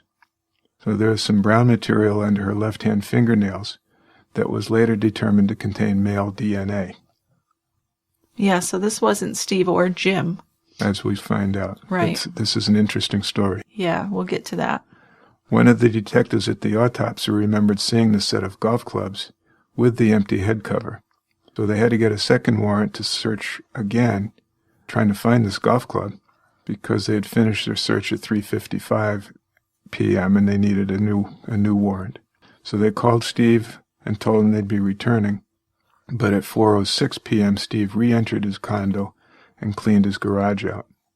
Yeah, so when detectives returned at 6:30 that night, the Callaway head cover, seen on the shelf in police photos earlier, was gone. Renee's car was in the garage with her windows rolled up. Her car was searched, but it wasn't there. Now they asked Jake, Charlotte, and Steve more questions, specifically about where the club cover had gone. All 3 denied knowing where it was. After the detectives left, Renee returned, and Steve said that he'd found the club cover in the back seat of her car. Now he said it could have been blown in there by the wind. Now, the thing is, the garage door was closed and her windows were rolled up. Right. Sounds to me like he was going to let her take the fall for him. Well, not as the murderer. Or as helping. Yeah. I don't think he cared too much about what happened to her. No. Now, attorney John Sears came to the condo, and Steve had actually given the head cover to him, for him to hold, and Sears wasn't sure how to deal with that right away. Right. So he called the State Bar Association and asked, how do I go about doing things? And he was told that suspects and their attorneys are not required by the Constitution to help law enforcement, particularly when the investigation is targeting them. So the burden is on the government. So I guess, basically, just hang on to it. Don't turn it in. Yeah. So on July 8th, Sergeant Dan Winslow, a golfer, looked over Steve's left-handed clubs because they'd gone ahead and taken them. They'd been seized from the condo. He saw 2 metal drivers, 2 fairway woods, 4 irons, and a 60-degree wedge. There was no matching club for the cover. Now, Dick, you're a golfer. Is there a missing club there? Yeah. Okay, so normally you would have that other club there, and it's not there. Right. Okay. I mean, if I'm looking, he's got 2 drivers, 2 fairway woods. Those are the ones that wear the covers. Okay. The irons and wedges don't, usually. So if you've got clubs in head covers, and then you have a head cover missing a club, that's a suspicious thing. Okay. I thought so. I just wanted to check because I'm not sure. So there's no matching club for that cover? No. No. And you would think there should be. There should be. So he wasn't very smart about this if he planned this out. No, he wasn't. So Winslow visited the High Desert Golf Shop in Prescott and looked at the used clubs. They didn't keep records of who had sold them used clubs, but Winslow bought a club that was the same make and model as the missing head cover, a Big Bertha Steelhead 3, No. 7 wood, which was believed to be the likely murder weapon. This club was the same model, but then they learned it was an inch shorter. Now, Steve had actually had his club custom-made by Callaway back in 2003. So the club Winslow bought was used as the exemplar club, which means it was admitted into court later as an example of the alleged murder weapon. So the actual missing club/murder weapon was never found. Not ever. So meanwhile at Carol's house, Jim Knapp had covered the blood in the office bedroom with a blanket so the girls wouldn't see it when they came over. Investigators noticed that the lights still didn't go on, so they screwed the 2 loose bulbs in all the way, and they worked just fine. They thought that the killer could have come in the house and unscrewed the bulbs while Carol was out for her afternoon run, then hidden in the dark room behind the door while she was on the phone. It's really scary. So they did extensive searches, but they weren't able to find any of Steve's blood or DNA at the house. They did find a small amount of blood on his bike. Renee felt like Steve didn't comfort his daughters very much after Carol's death. This was kind of turning her off to him. She watched Steve ignore Katie as Katie broke into tears on the living room floor one afternoon. Katie was sobbing and curled up in a ball on the floor, and Steve was just continuing to type on his laptop.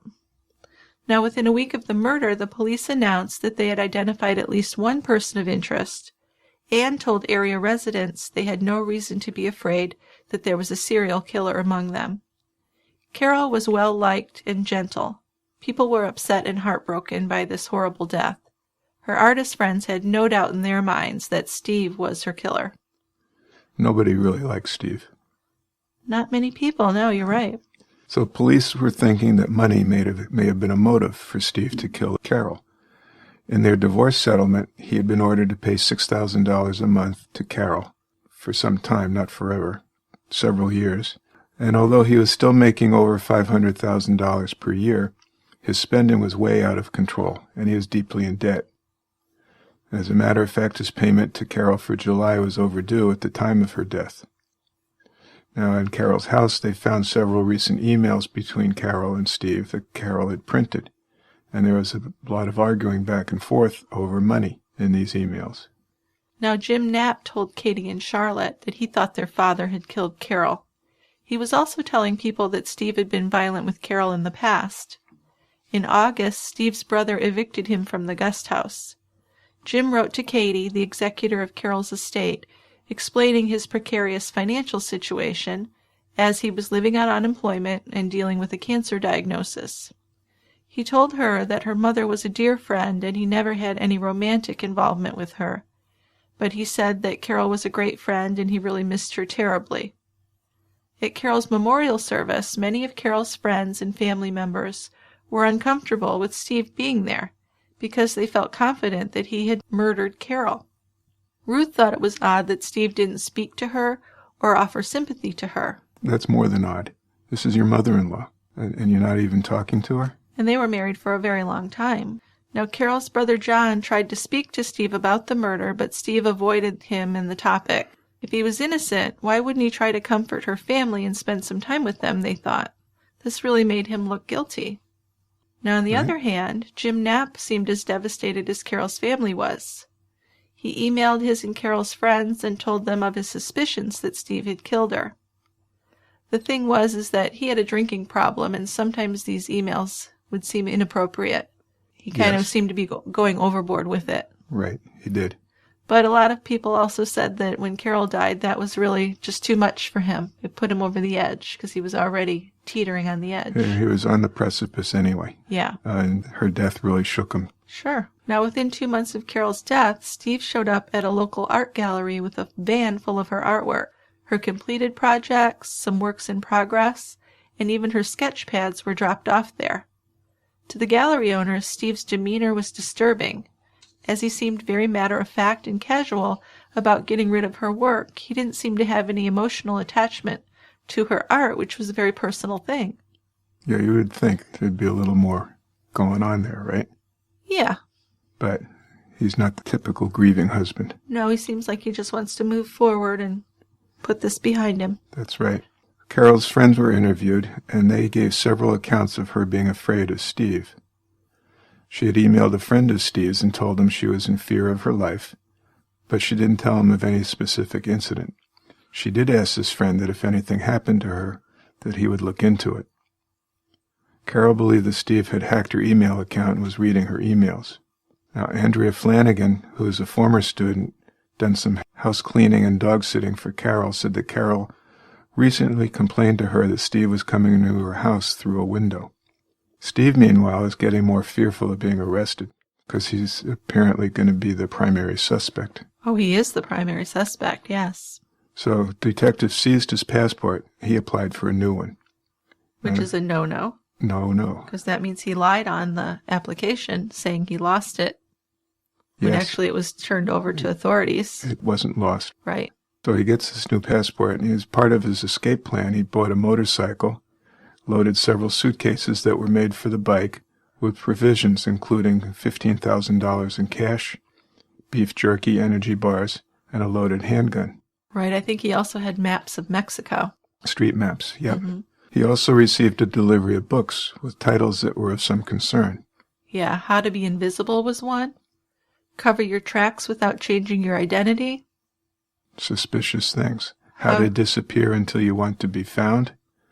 And The International Fugitive, Secrets of Clandestine Travel Overseas. Yeah, and the same day the books arrived, Steve submitted his first death benefits claim to Hartford Insurance Company, trying to collect on Carol's 2 life insurance policies. He gave Hartford a blank check so that $770,000 could be transferred into his personal account. But his claim was denied 5 times, citing the fact that he was a murder suspect in Carol's death. Yeah, see? So the insurance wasn't going to pay. Steve gets arrested in October, and he is charged with first-degree homicide and burglary. Then a couple hours later, his attorney, John Sears, turned over the golf club head cover. Now, Steve was pretty good at manipulating people, as you've probably guessed by now. If you've been listening. Renee stuck by him for months while he was in jail, even after she discovered that he was cutting and pasting romantic poems into emails to her and to other women. So this made you chuckle. It did. I mean, I thought it was very thoughtful. Thoughtful? That's not the word. Inventive? Yes, that's it. Well, yeah, because instead of having to write an individual poem to 5 different women, that's what cut and paste is invented for. Right. So he could You just have to change the name. Yep. Dear, You got to be careful. Make sure you do that. Dear Renee, dear Barb, dear whoever. Yeah. And off you go. Yeah, he actually told each of them that he loved them, and strangely enough, each one was his soulmate. How about that? Yeah. I guess he had more than one soulmate. That's very enterprising of him. So his first court appearance was October 24th, 2008. Because of Arizona's law of victims' rights, Deputy County Counsel Bill Hughes requested that Steve not be allowed to have any contact with his 2 daughters or Carol's mother unless they themselves actively requested contact, and that would mean that they were waiving their victims' rights. The girls were victims because their mother had been murdered. Steve's attorney argued that Katie and Charlotte did not consider themselves victims, and they did not want a no-contact order with their father. So in order to continue having contact with Steve, the girls had to waive their rights. So this meant that they were shut out from meeting with the prosecutor and to learn things about their mother's case. Which is probably good, because they may have shared things with him. Right. He had them wrapped around his finger, even from inside jail. He sure did. Now in November, the prosecution filed its official notice that they intended to seek the death penalty in this case. They theorized that Steve was deeply in debt and wanted to save himself the $576,000 he was ordered to pay Carol over the next 8 years. There was additional evidence that he had made incriminating computer searches on how to kill someone and make it look like suicide or an accident. The defense argued that the searches were inadmissible because they were research for a book that he was planning to write. But there was really no evidence of him writing a book. They would find a file on his computer that said, notes for a book or something, but it kind of seemed like he just did that as a cover. It would seem. Yeah. Now, Carol's friend Catherine Morris believed that there was none of Carol's DNA or blood on Steve because he jumped in the lake after killing her, and then he went home. She believed he took the murder weapon to Colorado a few days after the murder, when he called her and said he was driving there alone. When Renee was interviewed, she claimed that she went on the trip with Steve to Colorado around that time, but it wasn't clear if it was the same trip. So, yeah, I went with him to Colorado, but I can't exactly remember when it was. Yeah. And I didn't see him get rid of a golf club. Right, exactly. Yeah. So in January of 2009, Carol's old tenant, Jim Knapp, killed himself. He had missed a planned visit with his sons on January 7th, hadn't been returning any calls. So the friends found him dead in his apartment, but the scene was confusing. He was lying in the closet barefoot. He had been shot in the chest. The gun was on the floor by his left hip. So Jim's death was ruled a suicide, but the scene seemed staged to make his death seem like possible murder. There was furniture thrown around, drawers spilled on the floor, multiple shots fired in the house. He didn't leave a note. So I think the concern there was if there was an insurance policy, it wouldn't pay off or wouldn't pay as much for a suicide. Yeah, probably not at all. So I think if he wanted his kids to get any money, that he may have been motivated to make it look like a murder. He'd have to make it look like something different. Plus, I think we have to consider that he wasn't thinking so clearly. He had a drug and alcohol problem. He did. He was depressed. And he was probably on a bunch of medicine for his cancers. Yeah, and I believe he was found to have had taken a good amount of Ambien. Yeah. Yeah. So Steve DeMacher and his supporters thought that Jim should have been investigated more as a suspect in Carol's death. They would say that he seemed obsessed with Carol and had a very strong romantic interest in her. But police didn't see it that way. No, they didn't. Now, Katie, the oldest daughter, was the trustee of Carol's estate, and she and her sister Charlotte were paid the $750,000 from Carol's life insurance. Steve, of course, wanted that money to pay for his defense. Oh, and he was so manipulative to get this money. This is major. You can, online, you can hear the phone calls that he makes to his daughters. It's really sickening. It is. Because this money is supposed to pay for the kids' care and education. Using the money for Steve's defense was not only unethical, but in fact illegal. But Steve had a plan. He set it up so Katie deposited chunks of the money into an account where Renee would make a transfer to his attorney. So this slime ball involves his girlfriend, his daughters, and other family members. And they were so deep into this scheme, the 4 people had to get immunity before testifying to avoid criminal charges. Yeah, and these schemes would end up getting him additional charges. The cost of his defense was up to over $1.2 million, and he gave instructions to Renee and other family members about how to move that money around for his benefit. About a year after Carol's death in June 2009, Steve's attorney received an email from an anonymous source that said, "I can tell you what really happened the night Kennedy was killed." It said that Jim Knapp was talking to Carol about a prescription drug deal he was involved in, and her murder was meant to look like a home invasion gone bad. When Steve's attorney told him about the email, he said that he had heard the same story a month earlier when he was in jail. He said that someone was communicating with him through the ventilation system in the jail. He didn't know who it was, but he thought he recognized the voice as one of the inmates. Now, he gave his attorney 4 pages of handwritten notes, supposedly from this conversation with the person he called the voice. He said he'd heard a similar story from another friend in the jail dorm, and this friend heard the story from his cellmate and was asked to pass it on to Steve. This is almost too fantastic to believe. This is a big concoction. Isn't it? Yeah. The voice in the duct. So on June 1st, Steve had called Renee and said he needed her and Charlotte to visit him. He told Charlotte to see him alone first and to bring a pen and paper to take notes. Steve showed Renee the notes, which seemed fabricated. This is a story of 2 guys and a girl in a prescription drug ring coming to Carol's house to whack her because Jim Knapp was involved in illegal drug activities, and had told her about it. Renee asked if Steve had told his attorney the story, and he said, well, no.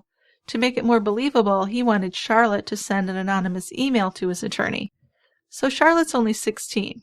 She's nervous, but she'll do anything to save her dad from being put to death. She's already lost her mom. And she believes his story. I mean, what else is she going to do? She has to believe it. So Charlotte went to an internet cafe and sent an email. And Steve told her, well, don't mention this to Katie, by the way, or my attorney. This is just between us. So Steve's attorney met with the county attorneys who consulted with detectives over this email. The Arizona Counterterrorism Information Center was able to determine the date and time the email was sent. They went to the internet cafe where it had been sent, but unfortunately there were no surveillance cameras. So we couldn't get that. But they knew that this was all a fictitious letter. They're pretty sure, yeah. So Renee's relationship with Steve is finally falling apart for good. Well, it's amazing it lasted this long. And Renee agreed to meet with investigators and to tell them where Steve had hidden his getaway bag. And they found it buried on a golf course. Now, before Steve's murder trial began, they took the death penalty off the table. The county attorney released a statement to the press stating that the surviving family members opposed the death penalty and that prosecutors always take the victim's views into account when making this decision. So that's the official story anyway. Well, I can kind of see that. I really don't believe in the death penalty anyway, and we've talked about that, just because we don't want innocent people to be put to death. But I can certainly see if there are 2 children involved and their mother's been killed, you probably shouldn't give their father the death penalty, especially if they love him and still want to have a relationship with him. Right. So they start the trial, and during opening statements, the prosecution learns that the Hartford Insurance Agency had paid Carol's insurance benefits. So the prosecution had thought that no payments would be made until Steve was cleared of murder, and they hadn't been told that the girls had been paid the money. So this was a big deal. Very big deal. Especially after they found where the money went. Well, yeah, right? So on the 8th day of the trial, the judge collapsed. He had a brain tumor. So the trial was then suspended until they could get a new judge. And the trial resumed again 6 weeks later.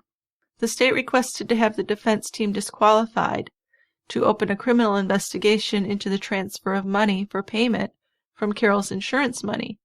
So it became an issue whether the defense team could continue to represent Steve while a criminal investigation was pending against them. The defense attorneys said they weren't able to continue with Steve's defense while they were defending themselves. It was ruled that there was no conflict in the proceeding, and the trial continued. So the thing is, though, they still have gotten all that money. Right. The girls don't have their money. The money that was to be for the girls is gone. Yeah. So that's about the worst thing you can do. Well, no, killing their mother might be the worst thing, but then after that, taking the money is insult to injury. To swindle your daughters out of the money? Yeah. Jeez. This guy's harsh. Yeah. So Renee's finally not in contact any longer with Steve. Yeah. This is it. Good. She herself was facing criminal charges for conspiracy and tampering with evidence, and she agreed to testify in exchange for immunity. So she revealed what she knew about the insurance money transfers, the getaway bag, which we said she showed where that was hidden, right, and the email that Charlotte had written. Renee said she felt conflicted from the beginning, but she was acting as Charlotte's caretaker, and Charlotte was convinced that Steve was innocent. So in addition to his murder and burglary charges, he was charged with 1 count of tampering with evidence, 2 counts of forgery, 2 counts of fraudulent schemes, 1 count of conspiracy, and 1 of contributing to the delinquency of a minor. Yeah, because he got Charlotte involved in that scam. Right. So during this time, his defense attorneys were petitioning the court to withdraw from the case because of their own problems. Sure. And eventually they were allowed to withdraw. So is it just, I don't know if ironic's the right word, but then the fact that he gets a public defender's office to take care of him after swindling all this money to these other attorneys? I think irony is a good way to put it. Seems wrong, right? Yeah. The public defender's office had to find a new defense team for Steve because now he's declared indigent. And all the girls' money's gone. And Steve's allowed to have 2 attorneys because it's a complex case. And because of all these delays, the trial doesn't begin again until 2014. Now, as they prepared for Steve's second trial, it was determined that the identified DNA under Carol's fingernails was from a man's body that was autopsied just prior to her, so it was just a contamination in the lab. So the defense could no longer use this DNA to suggest another killer. Right. But they did use the contamination to criticize the forensics in the case. Well, that is sloppy. I think that's very fair. Sloppy. Yeah. So Charlotte and Katie testified reluctantly as part of their deals to get immunity. Charlotte admitted to writing and sending the email to Steve's attorney. Katie testified that she transferred money from Carol's life insurance to her paternal grandparents to pay for Steve's defense. The defense said that Steve was the victim of tunnel vision and a botched investigation. The state's initial interviews with Steve were played for the jury as evidence of the immediate focus on him by the detectives. So the defense is arguing that Jim Knapp was a better suspect than Steve DeMacher. Jim was in serious financial trouble, they said, and he was obsessed with Carol. A former girlfriend testified that Jim Knapp had stalked her. There was also Jim Knapp's fingerprint found on financial documents in Carol's house. Now, none of Steve's DNA or fingerprints were found in the house, and they explained Steve's plans to flee as just acts of fear and desperation, that it shouldn't be shown to the jury as evidence of his guilt, although it was admitted. It was, but he was just fearful and desperate. Well, I could see that being possible, I guess. Well, if it was just in a vacuum, alone, that one thing. Right. But with all the other stuff going on, no. No. So Steve's family supported Steve throughout, and they dismissed the circumstantial evidence. They waited for the verdict along with Steve and his attorneys, and the jury deliberated for 3 days before they had their final verdict. Yes, Steve was guilty on all counts. So at his sentencing, Charlotte and Katie asked the judge for leniency. Steve professed his innocence. He said their marriage was over, but they still cared for each other. He's going down to the very end. Yep. He never admitted it. Steve was sentenced to natural life plus 20 years, with no chance for parole. Yeah, so there was an appeal in 2016, not that long ago, and the Arizona Court of Appeals affirmed his conviction and sentence. Now, of course, he has other opportunities for appealing, and I'm sure he will do that. There will be more. But it's not looking very good for him. No, it isn't. No. They didn't ever find the murder weapon, or what looked like the murder weapon. But the otherwise circumstantial evidence was pretty overwhelming against Well, there's a him. big shortage of forensics as far as blood and DNA, but I think the phone records, his activities, the lies, really is a strong circumstantial case. It was. Yeah. There was a book written on this case. Caitlin Rother is the author of the book. Yeah, it's called Then No One Can Have Her, or No One Can Have Her. Something like that. Good book. It was. So if you're interested in getting more details on this story, which there are a lot in the book, go ahead and give it a read. It was pretty good. So before we go to feedback, let me just say a few things about Tie Grabber. That's our members-only feed. And we've been doing honeymoon murders. And what we've got coming up is the death of Tina Watson, who died in Australia. She was out on a scuba diving trip with her husband, and her husband was suspected of murdering her. Now, we are interviewing a scuba diver who was involved in the case over here in the U.S. His name is Michael McFadden, and we should have that out within the week. There's been a little bit of a delay getting the interview because there's a time difference between us and Australia. I thought it was 14 hours, but there's actually a 16-hour difference, so we've had a little bit trouble hooking up, but we finally figured that out. We've connected. So I'm going to get that out to you soon. So we've really built up a good collection of members-only podcasts. By joining Team Tie Grabber, you can help us keep the podcast going, and you can also download a bunch of podcasts and have a nice binge. Joining is easy. Just go to tiegrabber.com. You can sign up with PayPal. You can also support us and get these episodes on Patreon by signing up to support us and being a patron. There's also another way to give us some support, especially as the holidays approach. When you go to Amazon, if you go in through our link on tiegrabber.com, Amazon will give us a tiny kickback from the purchases you make. So these are things you're going to buy anyway, and we can benefit from that without any additional cost to you. So that's a really seamless, nice way to give some support. If you have feedback for us, you can contact us at True Crime Brewery at tiegrabber.com, on Twitter at tiegrabberpods, on Instagram, or on Facebook. We also have our True Crime Brewery fan discussion page, which there's just a bunch of information there, lots of interesting stuff to talk to people about. As always, we're very appreciative of all of our listeners, and I read all of your feedback, and we try to get to it on every show. Thank you so much for all of you who support us. And one final request, if you have a few spare minutes, please give us a 5-star review on iTunes, and let your friends know about the podcast. Before we get into our feedback, let me say one more thing about Mathnasium. Remember, every child has their own unique learning style, especially when it comes to math. Mathnasium is the leading math-only learning center that is committed to the belief that a fundamental understanding of math can boost any child's success in school and in life. Start your child's new learning journey today. Learn more at mathnasium.com/offers/brewery.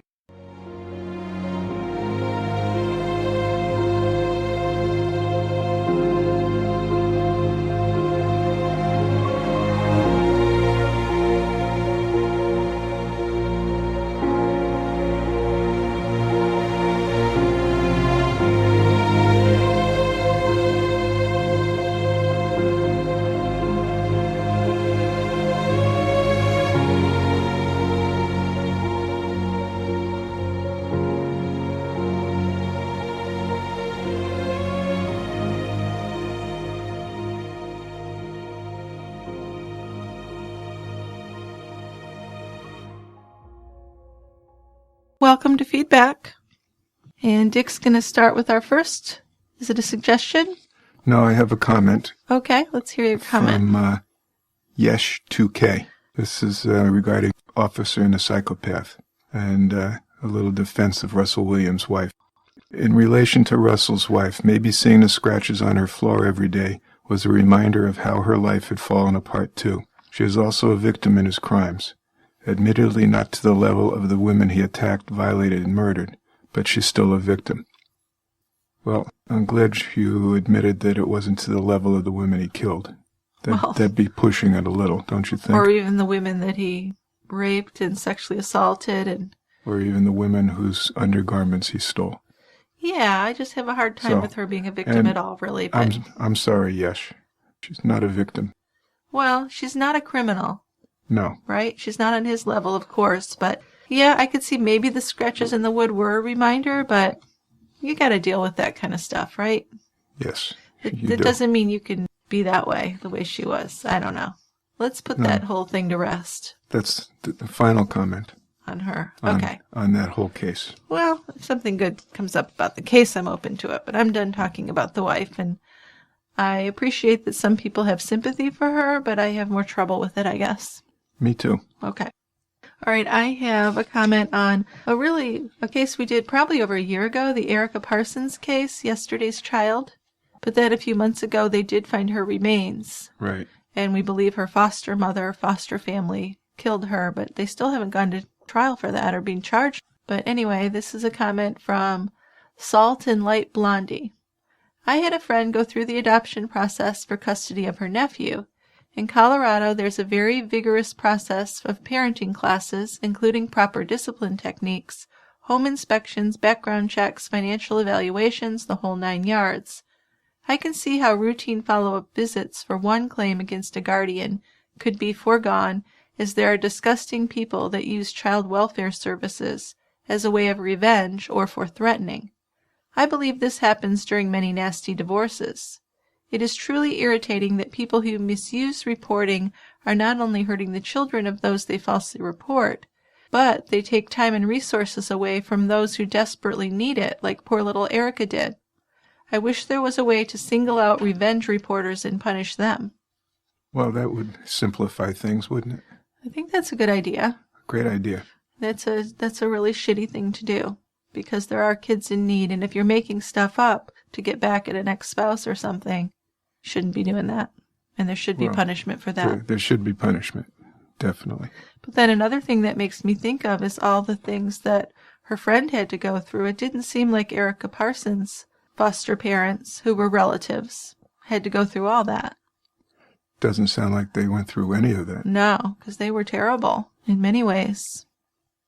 She pretty much just disappeared, and no one noticed until the son said something.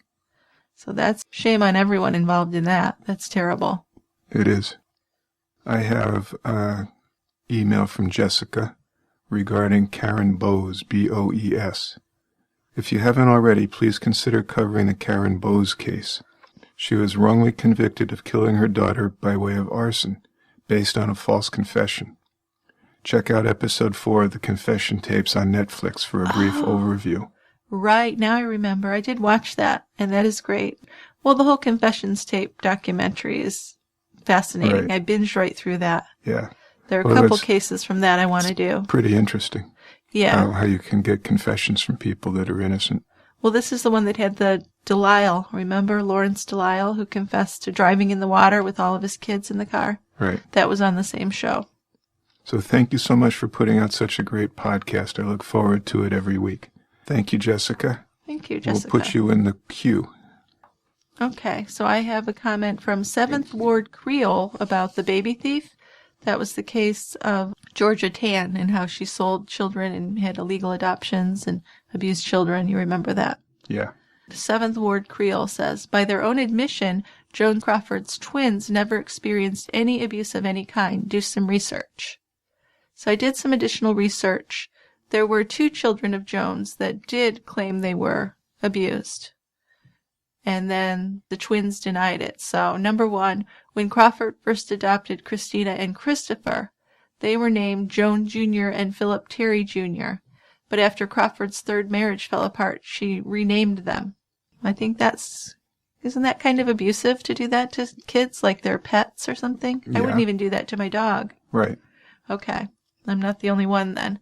Also, Crawford hated wire hangers, and reportedly, she once woke up Christina in the middle of the night for using them. And in a scene that's synonymous with the film, she's said to have dragged her daughter by the hair, yelling, no wire hangers, ever, and beat her with the wire hangers. Christina also had a favorite dress until she provoked her mother into shredding it. Then Crawford made Christina wear the dress for a week, shredded, in order to humiliate her. Crawford was prone to what Christina called night raids, in which she would wake the children up drunk and make them clean messes that hadn't necessarily been made for hours on end. Christina says she was once starved for days when she refused to eat an undercooked steak that was still bloody, all in a bid for her mother to further her control. Crawford supposedly kept Christopher tied up in bed in a sleep-safe device, and she also trussed Christina up in the shower at night. At Christmas, the children were photographed as being gifted tons of items, but they were only allowed to choose one thing to keep while the rest were given away to charity or saved to be regifted. The kids then had to write thank you note cards for every gift, and those cards were meticulously edited by Crawford. When Christina was 13, she supposedly suffered one final brutal beating from her mother, in which she thought she was going to be choked out. That was the last time we had any physical violence, because I knew that if that happened again, I would do everything in my power to protect myself, she later told Larry King. Crawford attacked her daughter once more after that incident when she thought Christina was making a pass at her husband, Alfred Steele. Christina wrote that when she was 15, she was so depressed from her mother's treatment towards her that she tried to kill herself at boarding school.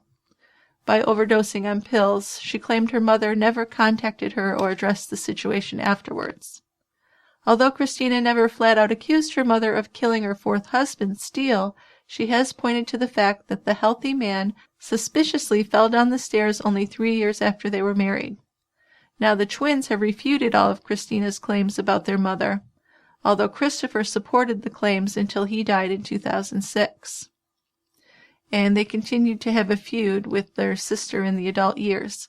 Eventually, Kathy, one of the twins, went on to win a defamation suit in mediation against Christina when Christina told people that Crawford had only told people that Kathy and Cindy, who died in 2007, were twins, and it was all a bid for attention. They weren't really twins. So it is true the twins denied abuse. But Christina and her brother, who can't tell us anything now, gave lurid tales of abuse. They did. Which, you know, it's not unusual in families for some children to be picked out. Some are favored for abuse. So I think that there is evidence for abuse. Oh, sure, but maybe not against the twins. Right. Although, I don't know if that really matters. No. Now, the twins were each left $77,000 in their mother's will. Interestingly enough, Christina and Christopher got nothing. So they're opposing stories, and there could be different treatment of the different kids. I wouldn't argue that. No. But I just want to say thank you for your input, 7th Ward Creole.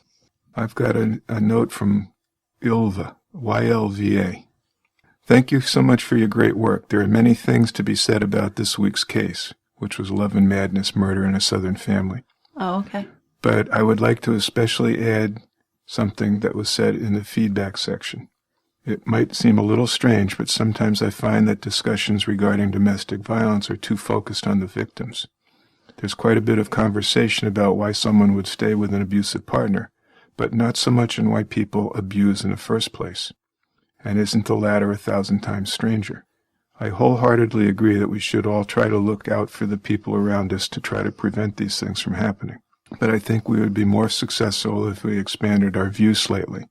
The sad truth is that most abusers out there are not hermits, but rather somewhat functional members of society, with family and friends and colleagues and all sorts of other acquaintances. I'm not saying that we should start to suspect every man or woman around us of being an abuser, but when these horrible things do happen, it seems like many people around them at least had a clue that something was wrong. So all in all, I think we should get better at trusting our instincts. I agree, yeah. I think there's no disagreement there. Right. And in the focus is always going to be on the abused party, because they're the ones that are injured. Oh, sure, but I mean, I think it is good to look at why someone's abusing in the first place. Although I think people do look into that. I don't know why it seems more interesting to us to discuss why someone would stay with someone like that. Well, that's more interesting to people discussing the case, right? I guess it seems to be. I'm just not sure why. Me either. But thank you, Ylva. So I have a note from Sandy in Oregon, and she's thanking us for our most recent episode, Love and Madness. Memories of Fritz Klinner and Susie Lynch are still vivid for those of us who were living in North Carolina, even 30 years after the pair killed themselves and her 2 young sons with a car bomb in 1985. This was a culmination of a bizarre murder spree. Fritz Klinner's true love was guns. They were locked up after his death at a storage site near the Greensboro Coliseum complex. 29 assault rifles, shotguns, Smith & Wesson 44 Magnums, even James Bond's favorite pistol, a Walther PPK. The arsenal comes with 15,000 to 20,000 rounds of Fritz's ammo, including some for an Uzi, plus his knives, bulletproof vests, canteens, and some of his books, including Mercenary's Manual, Volume 1 and 2. A Greensboro coin and collectibles dealer sold the collection back in the late 1990s for $15,000. He was able to get so much money because it continues to intrigue and haunt us. We see them portrayed in the 1994 made-for-TV movie with its countless funeral scenes for Fritz and Susie's victims in Kentucky and North Carolina. Tom Lynch's well-to-do mother, Dolores Lynch, was helping finance her son's legal effort. Susie's parents, Robert Newsom and Florence Newsom, sympathized with Tom Lynch and planned to testify on his behalf. That made Susie furious. Fritz, her protector, took action to eliminate all perceived as enemies of Susie, heeding the bumper sticker that was on his blazer, "Don't get mad, get even." Fritz went to Kentucky in July 1994 and murdered Dolores. Her daughter, Janie, who was 39, just out of dental school, happened to be there. Klinner killed her, too, to get rid of the witness. Then, in the end, Fritz or Susie, perhaps both working together, murdered the boys. The Klinner-Lynch case has so many unbelievable twists and turns that CBS, the network that aired the movie, didn't want to accept reality. In the film, Fritz and Susie don't shoot or poison the boys. The TV people felt the public would be turned off by such a cruel act. Jerry Bledsoe, on whose book the movie was based, argued in vain with CBS to stick to the facts, and his book was Bitter Blood. But he can understand why some find Susie and Fritz's grim doings so hard to digest. To me, this remains the most bizarre criminal case in American history. I'm surprised it isn't more well known. There is no other explanation for the couple's behavior except madness. Nobody in their right mind would have done what Fritz and Susie did, their Aunt Louise Sharp of Reedsville has said. She traces Fritz's behavior to the dominant influence of his brilliant but racist father, who pressured his son to be like him. Dr. Klinner's medical office above a drugstore in downtown Reedsville maintained separate waiting rooms for blacks and whites right up until his death in 1984. Over time, he passed on his bigotry, conspiratorial beliefs, and love of guns to Fritz. By June 3, 1985, 2 entire families were nearly wiped out. On the Lynch side, only Tom remains. Thank you, Sandy. Well, we certainly thought that was a fascinating case. It was. It really was. And I hadn't finished the book when I saw the movie. And you're right. They really sugarcoated it. They kind of did, because we didn't learn about the kids being poisoned or shot. No. And that was shocking. I couldn't believe it. Yeah, that was really bad. But yeah, I mean, she's right. It's really a fascinating case, and I'm surprised I hadn't heard of it until it was recommended to us by a listener. Right. It's fascinating. Yeah. So one more? One more on your side, and then I have a little more. Okay. This is a suggestion from Matt H. He says, "You have mentioned this case before, but I want to suggest that you do an episode about Nathan Carman, who was rescued at sea after going missing on a fishing trip with his mother about a year ago. And this is a fascinating story. I know we're going to do him." Yeah, this is up here in the New England area. It is. There's speculation that he killed his mother for her inheritance. He filed papers to represent himself in a legal attempt by his aunts to declare him a killer and bar him from receiving an inheritance from his murdered grandfather's estate. So Carman filed a one-page document in New Hampshire court in September, notifying the court that he'll represent himself. What's that old saying?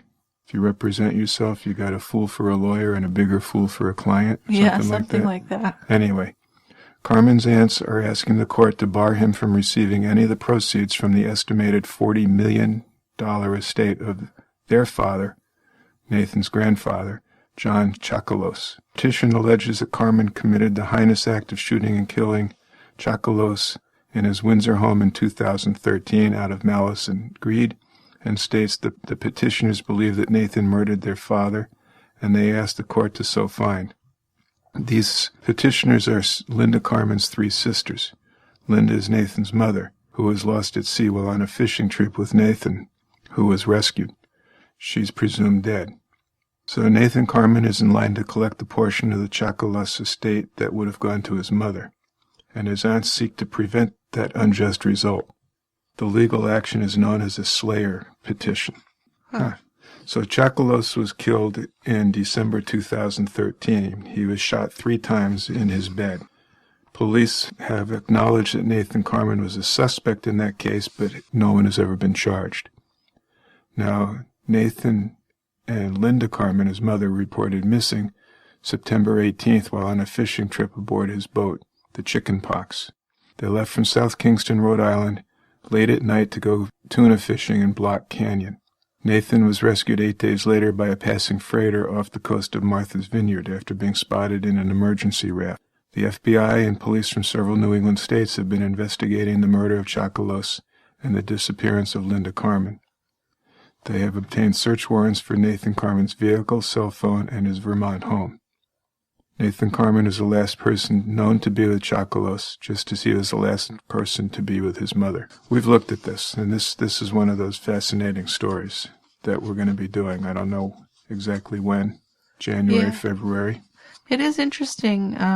Nathan has Asperger's, so he has a kind of flat, detached affect, which adds to maybe him seeming more suspicious. I don't know. It's hard to say if that's who he is or if he really did do something. But that adds a whole other interesting facet to the case. It does, doesn't it? Yep. So I have a suggestion from Dave. Dick and Jill, have you done a podcast on 5-year-old Nevaeh, heaven spelled backwards, Buchanan, out of Monroe, Michigan? She disappeared from her apartment complex on May 24th, 2009, one day after Memorial Day. Her body was later found by 2 fishermen, buried in a shallow grave covered and encased in cement, on the bank of a river a couple of miles from where she disappeared. The mother had 2 friends who were registered sex offenders that she allowed to be around her daughter, and she defended them throughout the case. The 2 were arrested for a parole violation for being around Nevaeh and remanded to prison to finish serving their original sentences for their parole violation. There have been over 13,000 tips, but the case was never solved. The autopsy revealed soil in the little girl's nose, indicating she may have been buried alive. The mother's story changed every time she talked to the press. Sadly, no one has been arrested, and this child deserves justice. So I would like to do that case. I'd like to look into it. What do you think? Oh, definitely. It seems like a sad one, but I guess most of them are, so. Oh, we want to go. Okay. He also sent me some more information. I guess the mother was interviewed by Nancy Grace. Your favorite, so. I love Nancy. So we'll look into that. Thanks, Dave. Thank you. And then I just have one more. It's about a suggestion. It's from Gwen in Arizona. And she sent us an article about Daniel Nations, a person of interest in the Delphi double murders, which has been recommended to us by a couple of other people. This is the murders of Abigail Williams, who was 13, and Libby German, who was 14. Caitlin Nations, the wife of Daniel Nations, says she does think her husband looks like the sketch of the murder suspect that was released by police. I have been with Daniel for 6 years now, and looking at that picture, there is a lot of similarities, she said. When asked if she thought her husband was connected to the murders of Abby Williams and Libby German, she said she couldn't say for sure one way or the other. The teen girls were murdered on February 13th. We know Nations was living homeless in Indiana at the time and checked in with the Morgan County Sheriff's Department on February 14th, as was required of him as a homeless sex offender. It's still unclear where Nations was the day of the murders. I had an ultrasound that day and I'm pretty sure he came with me, but I'm not 100% sure, said Caitlin, who also noted Nations did not have access to her car on February 13th. She was the one who drove him to check in with police that following day. On February 14th, when he went for his check-in for his registration, I'm the person who drove him, so I know that he checked in, she said. Caitlin claims Nations knew about the Delphi murders because they watched news coverage of the killings together. I remember watching it with him and just sitting there and shaking my head, and I said, "Can you believe this crap?" He said, "No, that is disgusting," said Caitlin. Although she sees a resemblance in the sketch, she says the picture of the suspect walking on the bridge in Delphi does not match. Not something my husband would wear. The dark blue jacket he did not have. He does not wear a hat like that. He only wears baseball caps. She says she did not know of a possible Delphi connection until her husband was behind bars at the El Paso County Jail in Colorado. Even everything that I've been through with Daniel, I did not think he was somebody that I thought could do something of this magnitude. Indiana State Police say Nations is one of the hundreds that they have interviewed in connection to the Delphi case. Nation remains behind bars at a county jail in Colorado on unrelated charges. So this is a case we've been watching and that we might do in the future. Yes, we definitely have our eyes on that one. Yeah, but Gwen sent us this article, which I thought was really Great helpful article. in understanding what's going on. For sure. Okay, so that's all I have for feedback. It's a long podcast. I think we should go to bed now. Okay. Good night, All right. folks. Thanks, everybody. We'll see you at the quiet end. Save a beer for you.